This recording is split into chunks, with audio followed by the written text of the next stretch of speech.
C'est avec évidemment une inspiration du quotidien qui est très forte. Vous êtes dans quel domaine Moi, je suis troubadour. Ah, voilà. Il y a du temps. Mais en écriture, cette série serait dans quel secteur?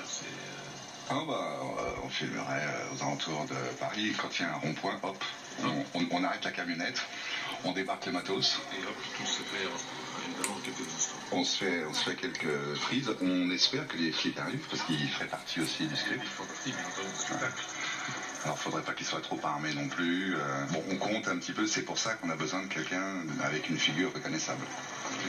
Pour que ça les empêche de tirer. Pour qu'ils se disent, il y a véritablement quelque chose qui se fait. Puisque comme tout le monde a son portable,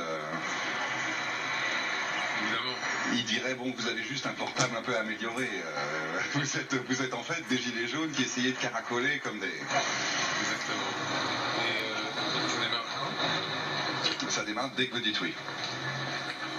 Tout d'un coup, il y a une chaîne d'événements qui va se faire, qui va se mettre en place.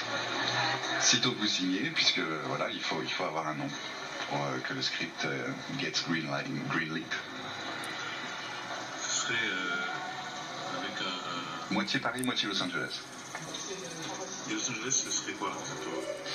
Alors Los Angeles, ce serait quelqu'un qui vit sa vie comme étant un Parisien, mais il se retrouve à Paris, et il se retrouve gilet jaune à Paris. Et il se dit, merde, est-ce que c'est vraiment un rêve à avoir que de s'imaginer parisien?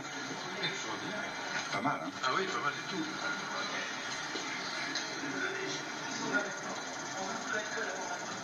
Et là, Vous avez déjà été à Los Angeles? Oui, 2 fois.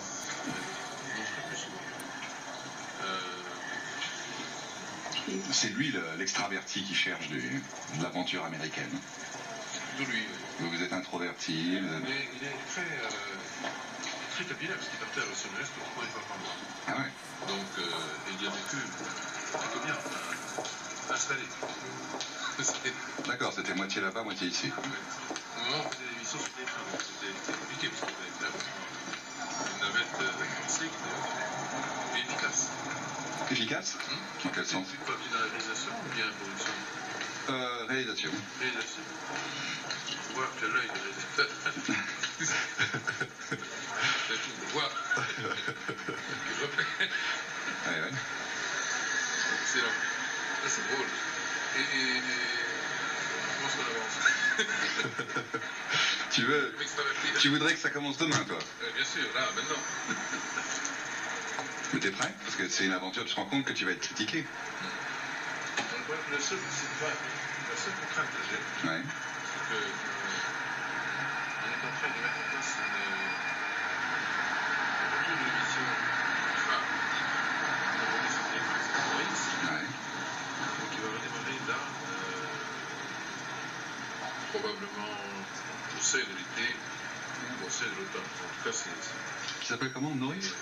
temps. Temps X, d'accord. Ah, donc un rehash de l'ancien truc. Exactement, de l'ancienne émission.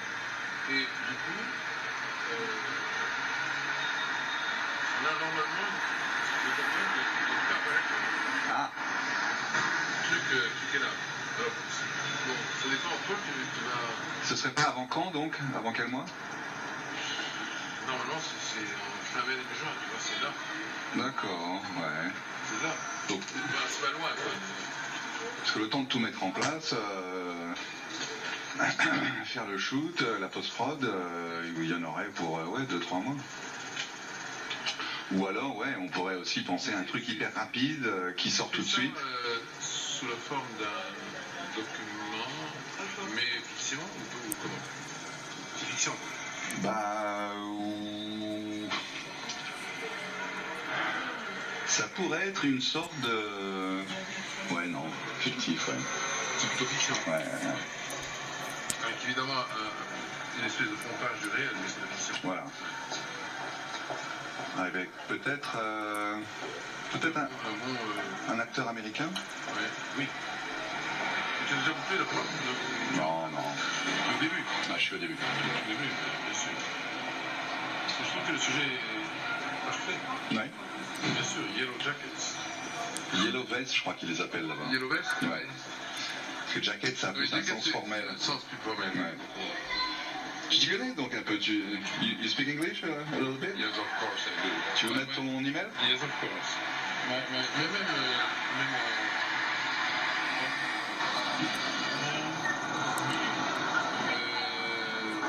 Donc tu es un défenseur de la cause en fait. évidemment, de toutes les causes, est-ce qu'elles sont justes, tu sais?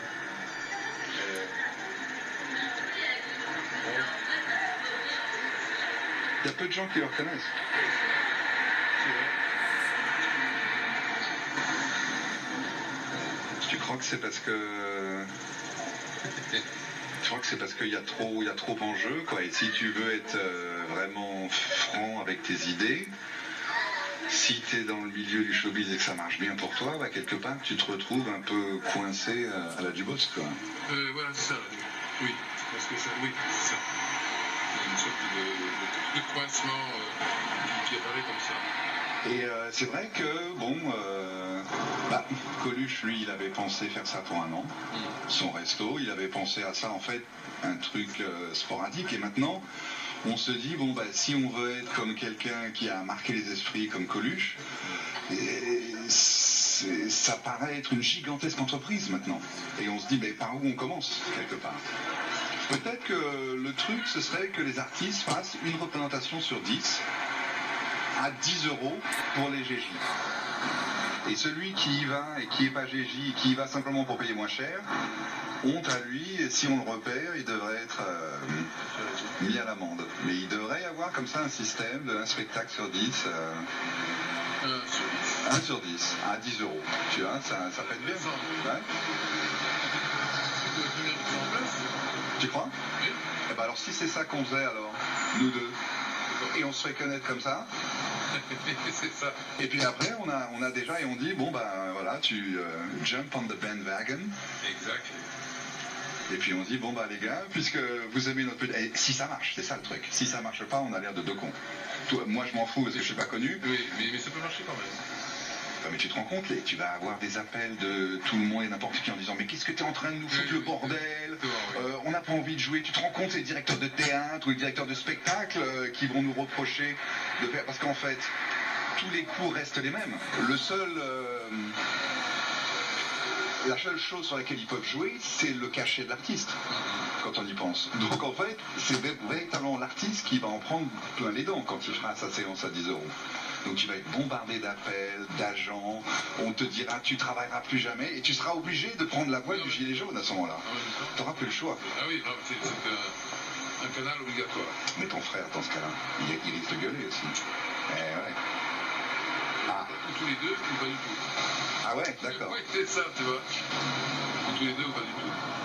Mais je trouve que ton idée, l'insertion, si tu veux, d'un visage, d'une figure repérée, qui peut être pas nécessairement nous, mais qui de toute façon, en tant que tel, Ouais. porte cette espèce de rapport de tension entre la notoriété et la masse Joliment dit. qui est jaune, Ouais. jaune, qui est Manque. très intéressante. Et manque. Ouais. Et manque. Personne s'est détaché, tout le monde a peur maintenant, peut-être justement encore à cause de Dubosc. Enfin, personne ne s'était manifesté avant non plus. Dubosc a parlé en fait parce qu'il y avait un véritable malaise chez les artistes. C'est raison. Bonjour.